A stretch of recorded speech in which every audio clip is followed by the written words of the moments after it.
Hello and welcome to another edition of The Slice.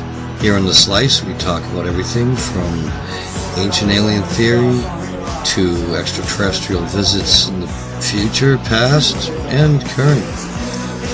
We also talk about abductions and other interesting items of archaeology, out-of-place artifacts. Make sure you check out Matthew Bauer's site on www.therealmj12eyes-to-the-sky.com, and also check out Clarence Mitchell with his Blog Talk Radio, and Kimberly Wright with her Ancient Aliens Chat every Friday night during the show, before the show and after the show. So make sure you check all that out. And now let's get on with this week's subject on The Slice. Enjoy the show, folks, and make sure you comment and subscribe. Take care now. Hi, welcome to another edition of The Slice. I'm Bill Peters, your host, and we're going to talk about some things we've talked about in the past, maybe in a little more detail. First off, we're going to talk about how different layers of the earth are created, and it helps us to understand this when we're dating out-of-place artifacts, looking at ruins, finding arrowheads in the streams. No matter what you're doing, it all boils down to the scientific method. Once you find signs of something being present, then you can look at it and go, all right, what is it we have to do? All right, so let us say, let's look at how coal is made, for instance. Coal is made in several ways. Coal is made when a cataclysmic event, and it's happened, these kind of events have happened many times in Earth's past, but again, during a cataclysmic event, like, say, a meteor strike or a huge flood, in both cases, huge amount of earth are lifted and moved. And what happens is the vegetation, animal life, plant life, everything, is buried.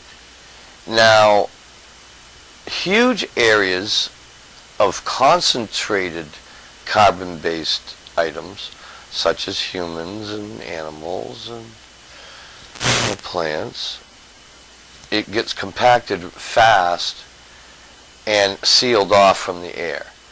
Now, when this happens, fermentation, decomposition happens in a different way. The molecules go to their individual states and become this mucky, gooey stuff. Now, after millions of years, this gooey stuff becomes oil. And the oil sits there and we grab it if we can, but if we miss it, it sits there longer and longer and becomes coal. And this happens as the viscosity of the oil gets so thick, and it finally, the pressure from the earth around it pushes the liquid portions of the stuff out, and it becomes coal. Further compression of the earth on the coal, and you have diamonds. Okay, so that's the progression. Now, another progression is sedimentary, as things come and they lay down on top of each other and become one with each other. So this is also similar to how petrified trees happen. Over time, the sediment works into the pores, the different elements solidify into their silica, usually silica, and you have your petrified tree. Now, silica is usually hotter than other minerals around it, so that is why the tree maintains its shape over time. Alright, so that's not even part of our conversation, though.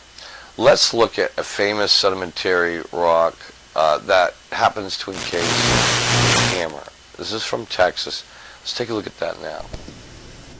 Okay, so here we have the Texas hammer. You'll notice that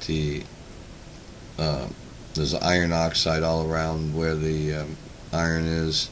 Very hard rock, very old rock. For sedimentary rock, it's not crumbly in any way.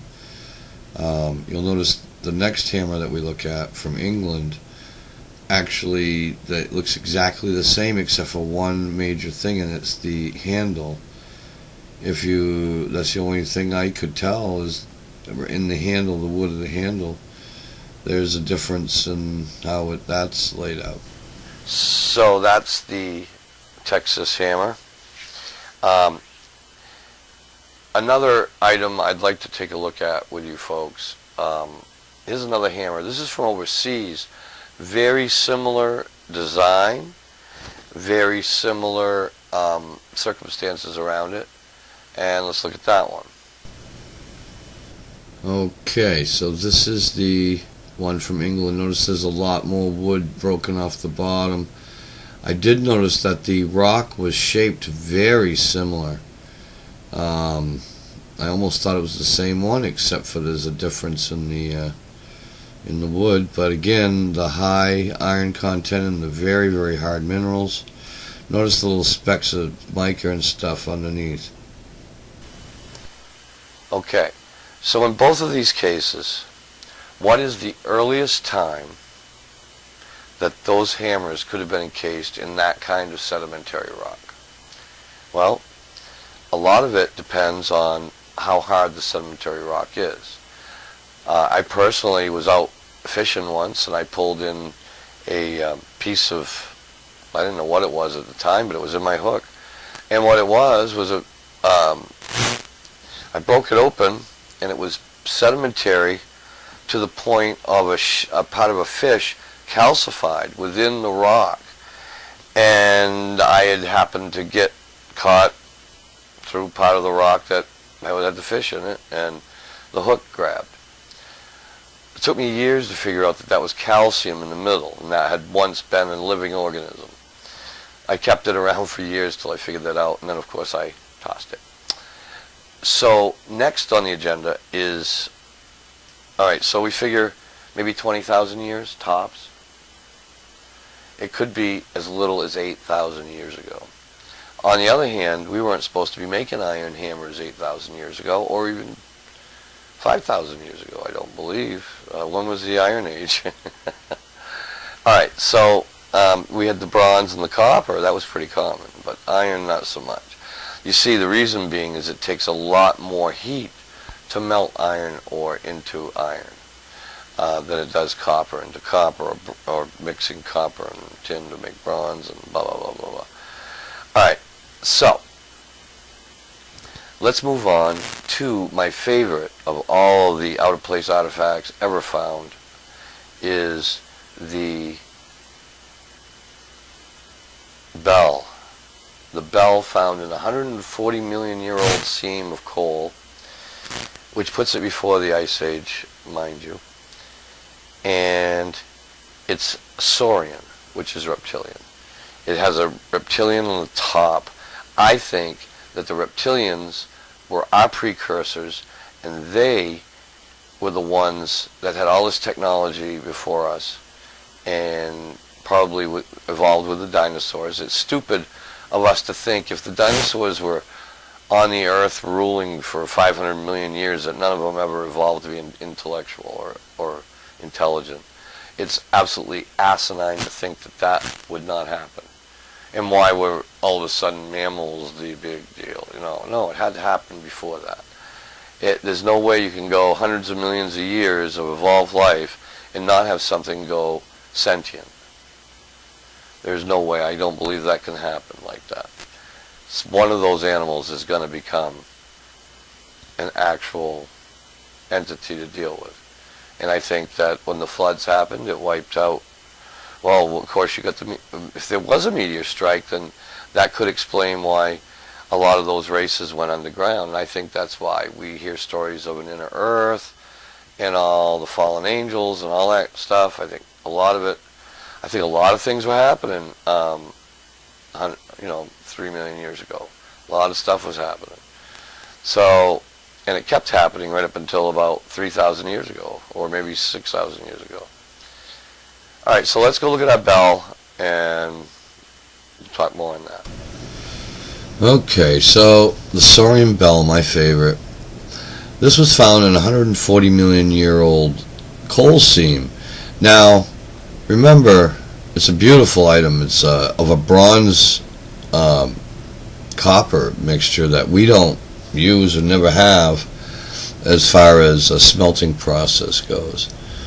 I love this thing. It's if you zoom up on it, you'll see the lizard-like features on the top, but the tail through the bottom between the legs where they're spread out. Obvious tail with actual ridges. At the very base of that is going to be a close-up coming up of this of a spaceship. Look real closely at this next picture, and it's kind of worn, but if you look, you'll see there is definitely a strange marking there that can be interpreted a bunch of ways, I guess. But I find it very odd, and it seems to show some kind of conveyance to me. I'd be interested to know anybody else's take on it. Anyway, here's the face area and the little emblems on the left and right of where the hands are clasped.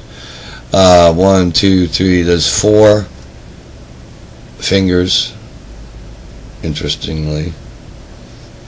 There might be more, but that's all I could count. I haven't seen the thing in person. So, it clearly looks like it's possible that we could have lizard, reptile, reptilian, saurian. Okay, so we have a dilemma. We don't know where this stuff came from. We don't know the ages. We don't know.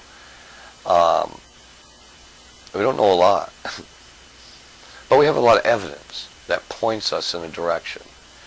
And so it's up to us to research and to try to look for that missing piece of the puzzle that'll bring it all together for all of us. And so anyway, I'm trying to do my part. Do your part. Check it out. Share what you find out. Show any evidence that you can uncover that might have been missed by someone else that didn't put the pieces together. I mean, none of us are infallible. Let's do this jointly, and maybe we can figure out at least one of these mysteries before we die. That's one of my big things is let's solve one of these before we have to leave. So anyway, folks, that's another edition of Slice. I hope you enjoyed it.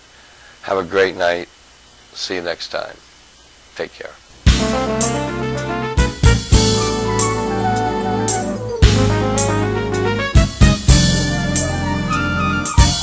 Okay, folks, that sums up another edition of The Slice with your host, Bill Peters. And don't forget, check out The Real MJ12, EyesToTheSky.com. That's right, and Happy Vowels will take you on a journey that you won't soon forget. Don't forget, Kimberly Wright and her every Friday during the Ancient Alien Show. She has her live chat. And Clarence Mitchell at his Blog Talk Radio. Check it out, folks. See you next time on The Slice.